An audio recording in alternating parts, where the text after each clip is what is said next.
We all know the stereotype of the narcissist: vain, self-absorbed, unable to see beyond their own reflection. This image is often reinforced by media and popular culture, painting a picture of someone who is excessively in love with themselves to the detriment of others around them. But what if I told you that narcissism exists on a spectrum? It's not just a black and white label, but a range of behaviors and traits that can vary greatly from one person to another.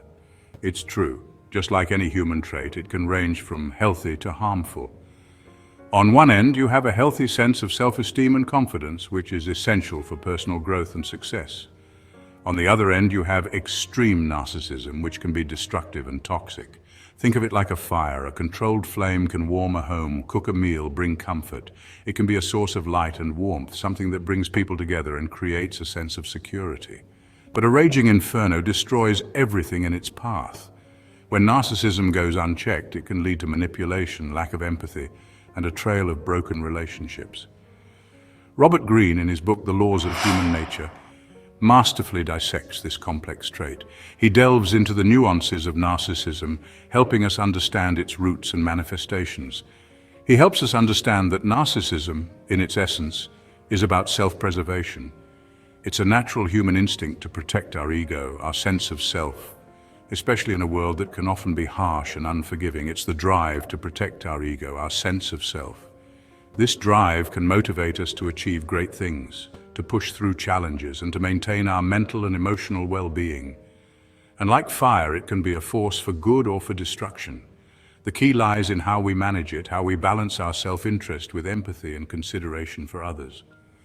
In this video, we'll explore the difference between healthy and deep narcissism, understanding the fine line that separates them. We'll learn how to recognize the signs, both in ourselves and in others, so we can navigate our relationships and interactions more effectively, and discover how to cultivate a healthy sense of self-worth. By fostering a balanced view of ourselves, we can build stronger connections, lead more fulfilling lives, and contribute positively to the world around us. Imagine a young artist, brush in hand, facing a blank canvas. The canvas is empty, a world of possibilities waiting to be explored. Each stroke of the brush is a step into the unknown, a journey of self-discovery and expression. She's filled with a vision, a burning desire to express herself. Her heart races with excitement, her mind brimming with ideas. The studio becomes her sanctuary, a place where her inner world comes to life. This inner drive, this belief in her own creative power, is a form of healthy narcissism. It's a quiet confidence that whispers, "You can do this, your voice matters." It's the fuel that keeps her going even when the path is uncertain. Healthy narcissism is the lifeblood of creativity, ambition, and resilience. It's the spark that ignites our passions and the strength that helps us persevere. Without it, our dreams might remain just that, dreams. It's the voice inside that says, "I am worthy." This self-assurance is not about arrogance, it's about recognizing our own value and potential. It's about standing tall and embracing who we are. I have something valuable to offer the world.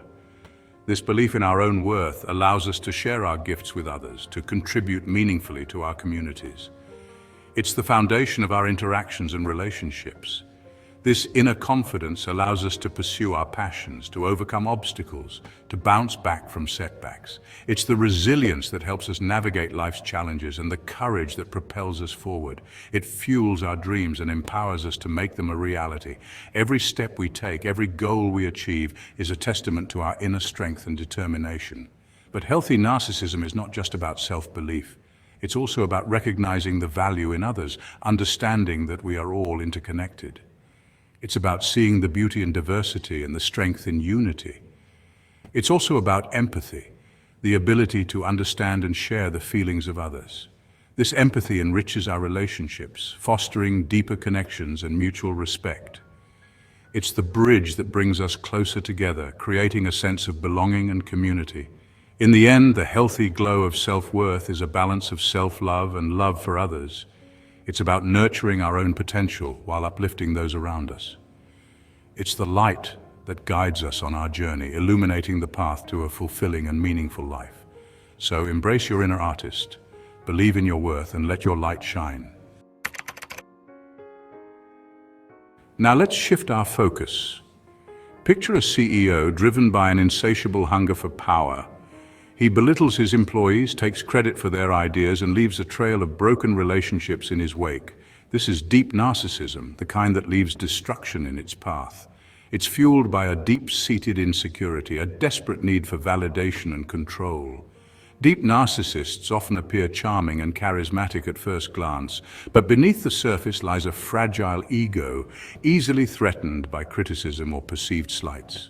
They lack empathy, unable to understand or care about the feelings of others. Their world revolves solely around their own needs and desires. To understand deep narcissism, we have to look at its roots. Often it stems from childhood experiences, from environments where love and validation were conditional, where vulnerability was met with criticism or neglect. Imagine a young boy constantly berated by his parents for not being good enough. He learns to suppress his true self, to build walls to protect himself from emotional pain. As he grows, he carries these wounds with him. He seeks validation externally, craving admiration and control to fill the void within. But here's the good news. We can break this cycle. By creating environments of love, acceptance, and empathy, we can nurture healthy self-esteem in children. Imagine a little girl who spills her juice at the dinner table. Instead of scolding, her parents respond with kindness and understanding. It's okay. Accidents happen. Let's clean it up together. In these small everyday moments, children learn that it's safe to be imperfect, to make mistakes, to express their emotions without fear of judgment. They learn empathy by witnessing it firsthand, by being treated with compassion and understanding. Cultivating healthy narcissism is an ongoing journey, a practice of self-awareness and self-compassion. It starts with recognizing our own worthiness. We are all deserving of love and belonging simply for being alive.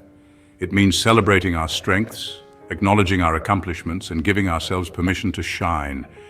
It also means embracing our imperfections, our flaws, the messy human parts of ourselves that make us unique. Just as important as cultivating healthy narcissism is learning to recognize the red flags of deep narcissism in others. Pay attention to how people treat you, especially when you set boundaries or disagree with them. Do they become defensive, angry, or manipulative? Trust your gut instinct. If someone consistently makes you feel small, drained, or invalidated, it's time to create distance. Remember, you deserve to be treated with respect and kindness. The journey of understanding narcissism is ultimately a journey of self-discovery. It requires us to look inward, to examine our own patterns, our own relationship with our ego. Ask yourself, where do I seek validation? How do I respond to criticism? Do I prioritize my own needs above others? Be honest with yourself, even if the answers are uncomfortable. The more we understand ourselves, the more we can cultivate healthy self-love and build authentic connections with others. In this journey of self-discovery, we often find ourselves at crossroads, questioning our true essence and the relationships we build along the way. Robert Greene reminds us the most powerful people are those who are in control of themselves. This control is not about dominance over others, but a profound understanding and mastery over one's own emotions, thoughts, and actions. This control doesn't come from suppressing our ego, but from understanding it, from embracing both our light and our shadow.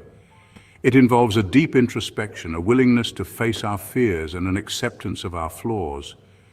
By doing so, we unlock a deeper level of self-awareness and authenticity. When we can acknowledge our own imperfections, we become more compassionate towards the imperfections of others. This mutual understanding fosters a sense of belonging and trust, creating a safe space where vulnerability is not seen as a weakness, but as a strength. We create space for vulnerability, for genuine connection, for love that is both fierce and kind. In these moments of true connection, we find that our relationships are not just about shared experiences, but about shared growth and mutual support. So, let us embrace the full spectrum of our humanity, cultivating a healthy sense of self-worth while remaining grounded in empathy and compassion. By doing so, we not only enrich our own lives, but also contribute to a more understanding and compassionate world. This is how we transform narcissism from a destructive force into a catalyst for growth, connection, and love. By recognizing and embracing our true selves, we pave the way for deeper, more meaningful connections with those around us, fostering a community built on genuine understanding and mutual respect.